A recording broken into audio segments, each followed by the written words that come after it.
Hey, you guys, welcome back to the channel. I've got a video here from somebody you guys have suggested to me a lot for a long time, but Girl Gone London. And basically, what you guys have told me is that it's an American who's been living in London for a while now and kind of documented, I guess, still documents like the differences and getting used to things and a little bit of a culture change. So I am excited for this one, but it is 7 ways British and American drinking culture is very different. So I'm excited to kind of see what those differences are. Um, Obviously I've looked at a lot of pubs, videos about the history of them and kind of how you order and what foods to expect in them and stuff like that. So I know they are different than like an American like bar, especially like how a lot of them are in neighborhoods, so they do close early, which makes a lot of sense. Um, Bars here are kind of like the same as clubs, where they can be open. I want to say, at least in West Virginia, I think it's the same year until about 2 a.m. Um, I know there are places where people will lock the doors and kind of hang out in there afterwards, which is kind of similar to what you guys told me happens in a club. Like, yeah, it closes at like 10, but then sometimes like there might be locals or something like that might stay a little while longer after they close the doors. But yeah, I'm interested to see this and see what other differences there are. I'll link this video in the description along with links to Patreon, how you can support the channel here on YouTube, etc., etc., etc. Let's do it. What if I told you that the average Brit drinks less than the average American, but is twice as likely to end up in the hospital? Or that the United States, land of the 21-year-old drinking age and strict open container laws, is home to some of the world's wildest binge drinking. This is the story of UK versus USA drinking culture, and it's a lot more complicated than you might expect. Alcohol has been part of human civilization for millennia, but in Britain and America, it took on special significance early. In medieval England, alehouses were the heart of every village. By the 1500s, there were over 24,000 alehouses in England, one for every 200 people. Beer was actually safer than water, and everyone drank it. Men, women, and children. By the 16th century, the English pub, short for public house, had emerged as a uniquely British institution. Pubs were open to all, regardless of class, and it became the unofficial town hall of the nation. The rituals of the pub, like buying rounds, sharing stories, became rituals of British life. Across the Atlantic, colonial America inherited these traditions. Taverns were the centers of early American towns, and the American Revolution was basically plotted in those taverns. By 1776, there were more than 2,000 taverns in the 13 colonies, one for every Samuel 150 Adams has beer colonists. named after him now. But the seeds of difference were already there. America was a new country, shaped by waves of immigration, religious revival, and a restless search for identity. The tavern was a place of possibility and danger. It was a space for freedom, but also a space for disorder. In the 19th century, the two cultures began to diverge. In Britain, the pub survived as a fixture of daily life, even as the temperance movement gained ground. The British government saw the pub as a necessary social valve. It was a place to let off steam, to build community, and to keep the peace. Licensing laws regulated opening hours and alcohol strength, but the pub endured. In America, the temperance movement became a crusade. By 1830, Americans were drinking an average of 7 gallons of pure alcohol per person per year, 3 times today's rate. Fueled by evangelical Christianity and social reformers, temperance activists saw alcohol as a threat to the nation's soul.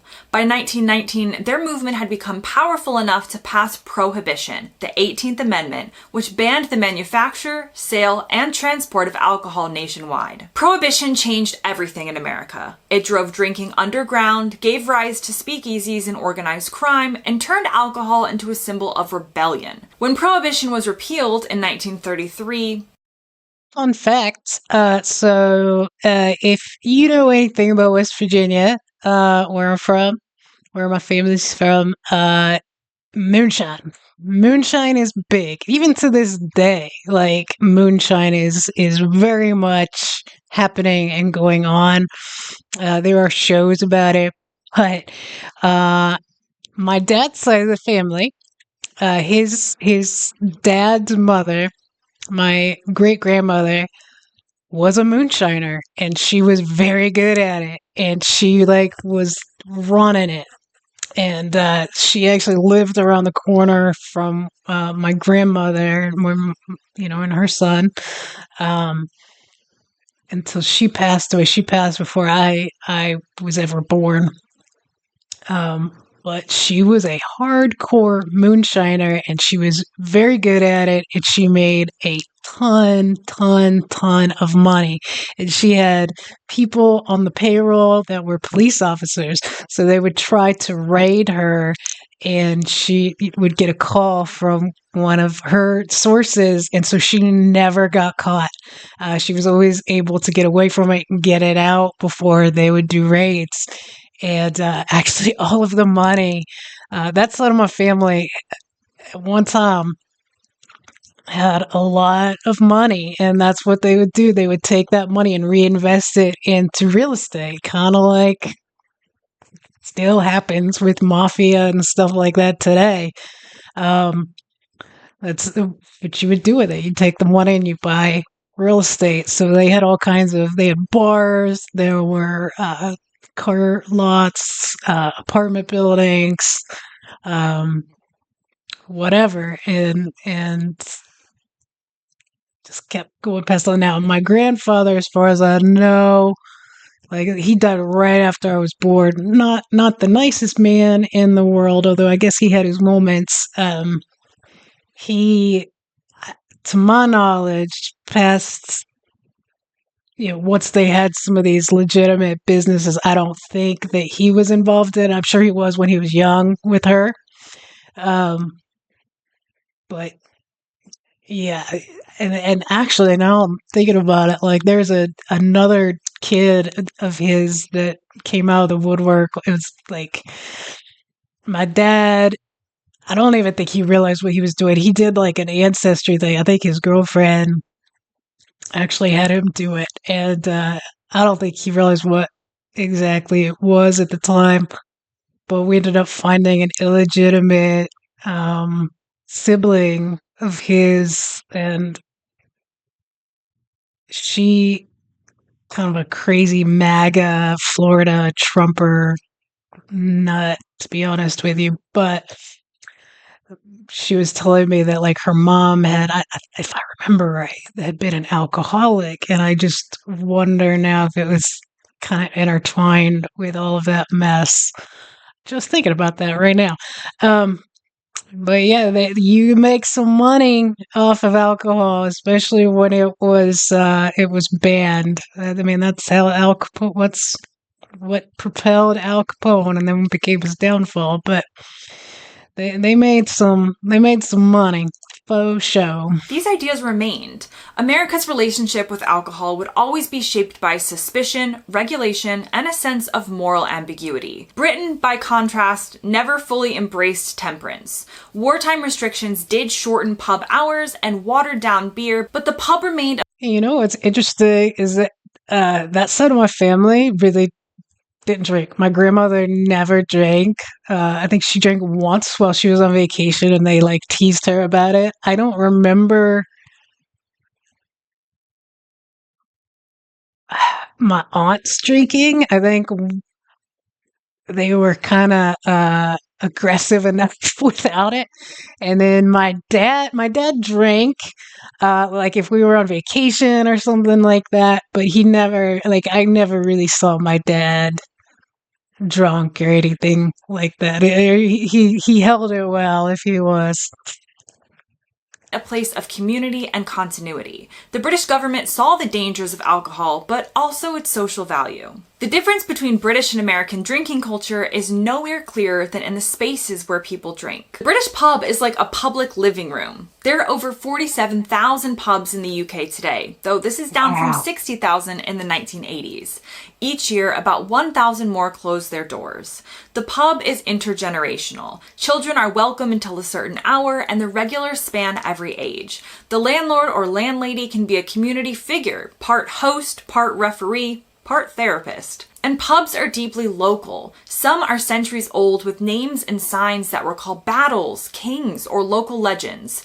The pub is where you go to be a part of something, to see and to be seen and to belong. In America, the bar is a different animal. There are over 70,000 bars and nightclubs in the US, but the real growth is in breweries.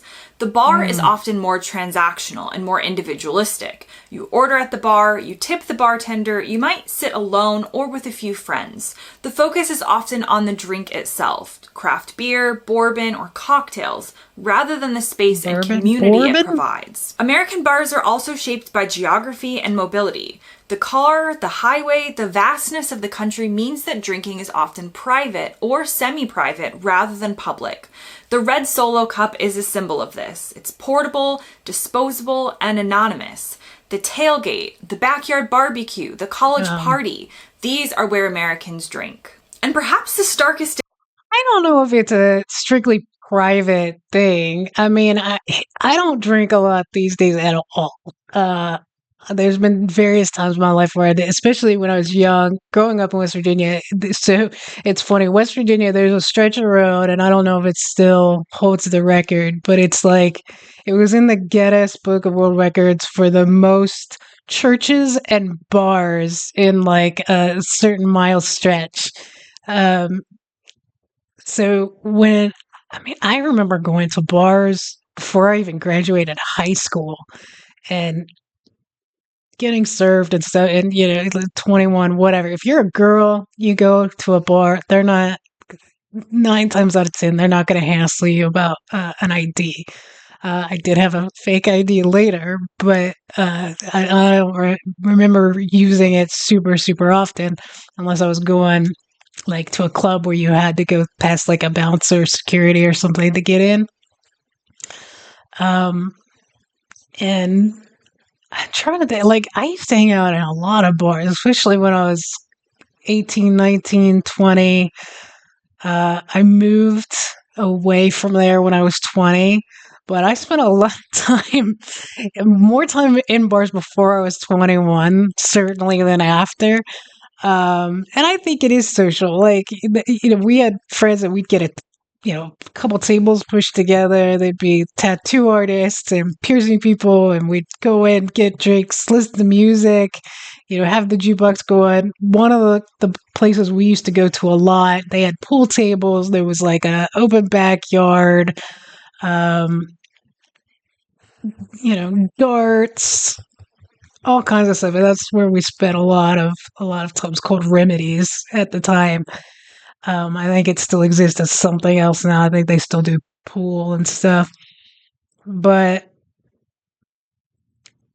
yeah, there's also tailgates, which is very open, social. You drink, hang out, barbecue, whatever, before like a football game or something like that.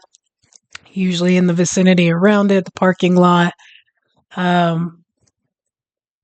So I think it is public. I think when you do the more, and there's more party, like, I don't ever remember like drinking by myself. Like, maybe later after I moved, and I didn't have any buddies for a little while, but like, for the most part, like, you're always, even if you're at home, like, you've got 2-3 friends with you, and usually that ends up multiplying if you're drinking a lot. So I don't know that it's super private. I think it's still a social thing here too. Difference is the especially law. When you're young. In Britain, the legal drinking age is 18, and it's not unusual for teenagers to have had their first pint with their parents at home or at a pub.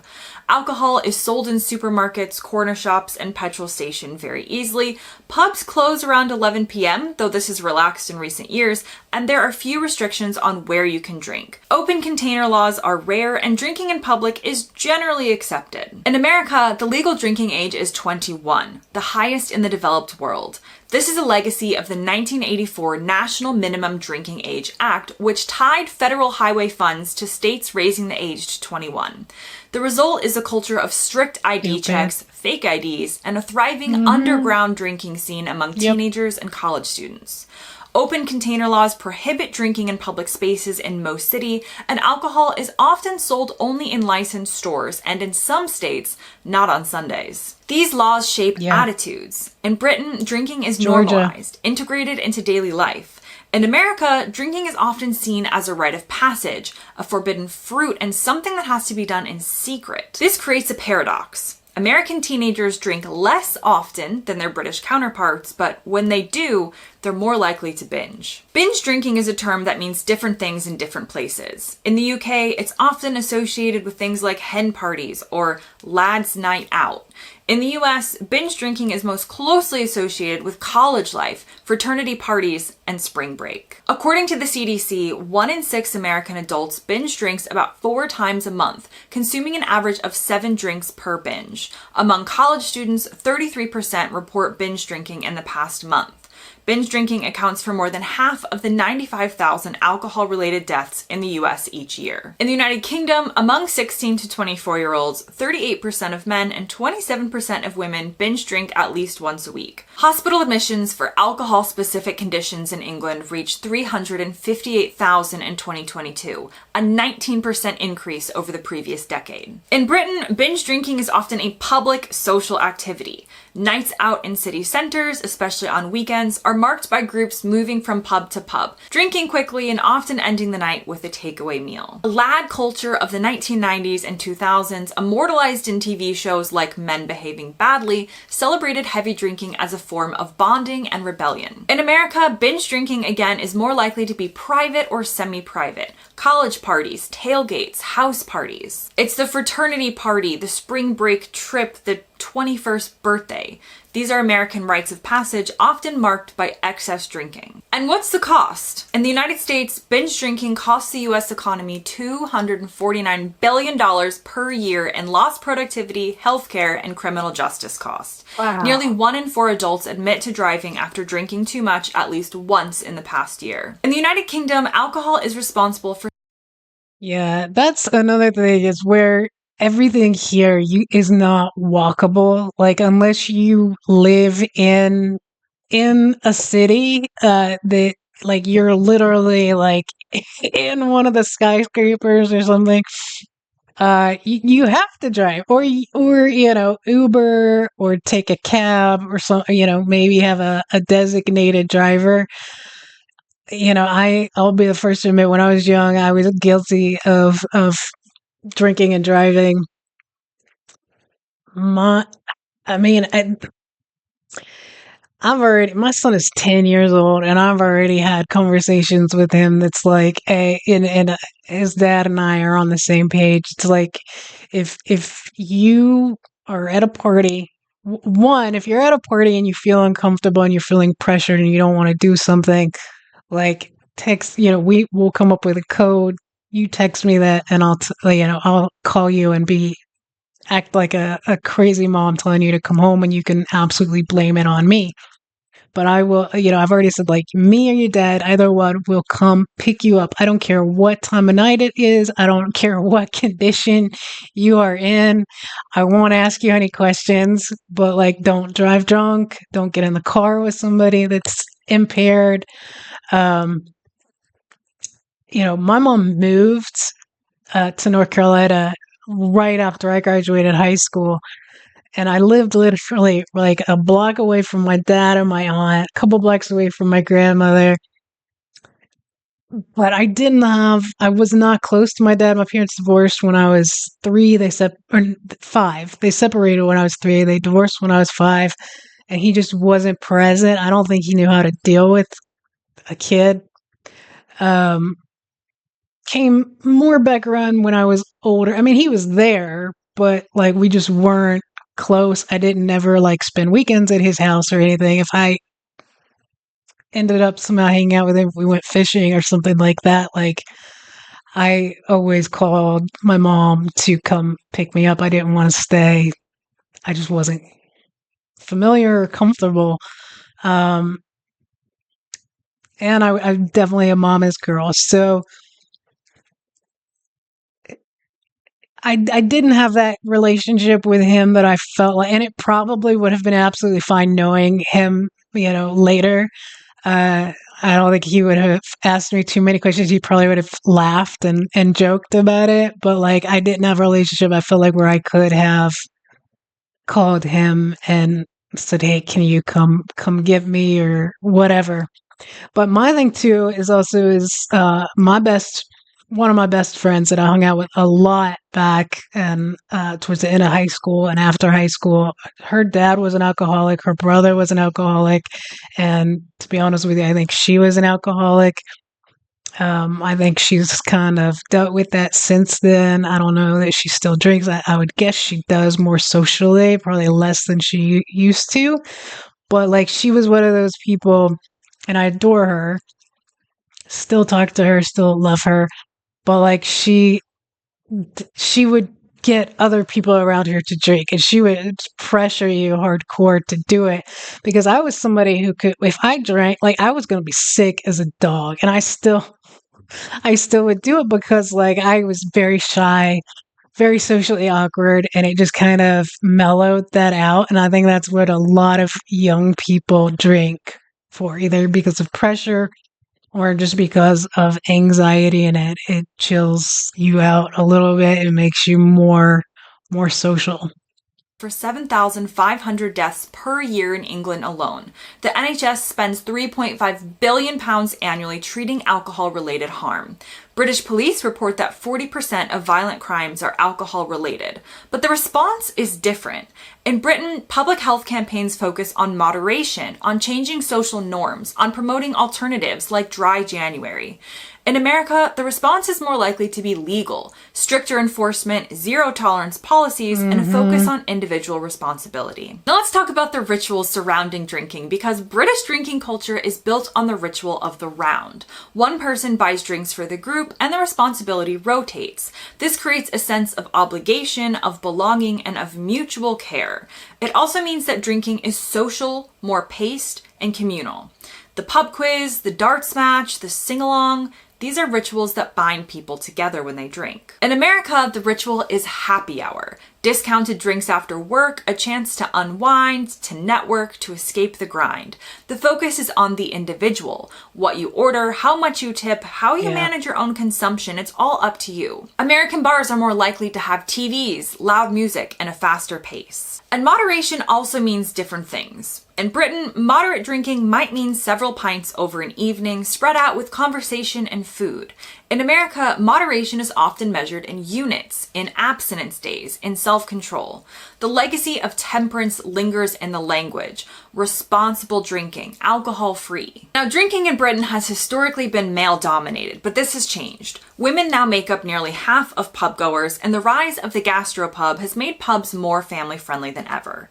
Still, there are old man pubs, student pubs, posh pubs, each with their own codes and clientele. In America, bars have always been more mixed, but also more segregated by age, race, and class. The cocktail lounge was a space for women in the 1920s, the dive bar, a refuge for working men, the college bar, a rite of passage for students. The craft beer revolution has brought new diversity, but also new forms of exclusivity. Now, both cultures are also shaped by drinking stereotypes. The Brits are seen as heavy drinkers, stoic in the face of hangovers, masters of what they call a session.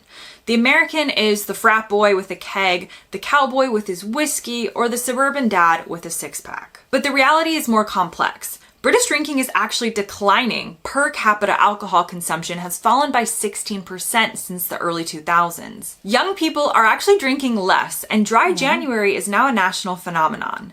In America, drinking is rising among older adults, Really? women, and minorities, even as Not teen young, drinking though. falls. Now let's talk about the rituals of drinking and celebration. See, that surprises me because I feel like And this is just from November, so this is recent. Because I was like, I know, like, obviously, like, tobacco use has gone down. Of course, now you're seeing like these pouches being promoted and stuff everywhere. They kind of done away with a lot of tobacco ads, and now that's kind of starting up again. Of course, then you have like the vapors that was really big. But I feel like young people now, like they're not doing that stuff as much. So it does surprise me that, of course, she didn't say it was up with young people; she was older. So I would wonder what like the younger people and their alcohol consumption looks like based now in comparison to what it used to be. Because alcohol is woven into the celebrations of both cultures. In Britain, the pub is the place for every milestone. Birthdays, weddings, funerals, retirements. In America, it's about the toast, the shot, the champagne at New Year's, or the beer at the ball game. The British wake, for instance, is a communal affair with stories, laughter, and pints raised to the departed. The American funeral is often dry, with alcohol reserved for the reception or the private home. The British wedding is a marathon of drinking. The American wedding is more likely to have an open bar or a signature cocktail, but also a last call. And as I've mentioned, the legacy of Prohibition still shapes American drinking culture. Many states have blue laws that restrict alcohol sales on Sundays. Some counties are still dry, banning alcohol altogether. Open container laws are strictly enforced in most cities, and drunk driving laws are harsh. The designated driver is a staple of American social life. In Britain, regulation is lighter. Pubs are licensed, but alcohol is widely available. Drunk driving is punished, but the culture of walking to the pub or taking public transport makes it less central. The British approach is more about managing risk rather than enforcing abstinence. Now that brings me to the end of this video. I hope you learned something new. As always, leave your comments below. Thanks for watching, and I'll see you guys next. That was really good. I see why you guys like her. Yeah, I mean, she brings up a lot of facts and good points, and yeah, I think really Americans, and I don't know if British people are this way, and we saw this actually again with COVID. It's like when you tell an American like they can't do something or they can't have something, there's like a large faction that's like, you don't tell me what to do, I'm going to do it despite you. It's like and it's even like when it's for their benefit, but like scientifically for their benefit. Like I get it, like why prohibition didn't work, and it was stupid to start with, right? Um, and but like with like COVID, it's like we were telling people like stay home, and like just because you don't show symptoms, you could still have it, and you should wear a mask because you can get somebody else sick that's more vulnerable, like an elderly person or a child. And these people were just like, no, I'm going to go cough in people's faces because I'm an insane person. Like it's like such a dramatic, like I'm not going to listen. I'm going to do the opposite, and I'm going to go like way too far with it. And I think you guys have some more sense than we do. But this was really good. I enjoyed this video. I wouldn't mind seeing some others of hers. If you guys watch a lot of her content, let me know if there's any particular topics that you'd like me to take a look at. If not from her, from maybe somebody else. But I did enjoy this, kind of seeing those differences. But let me know what you all think. Let me know in the comments. Don't forget to like, share, subscribe. Go check out her channel if you haven't done so. Obviously, she puts out some fantastic content, and I can't wait to see more. All right, guys, I will catch you tomorrow. Have a good day.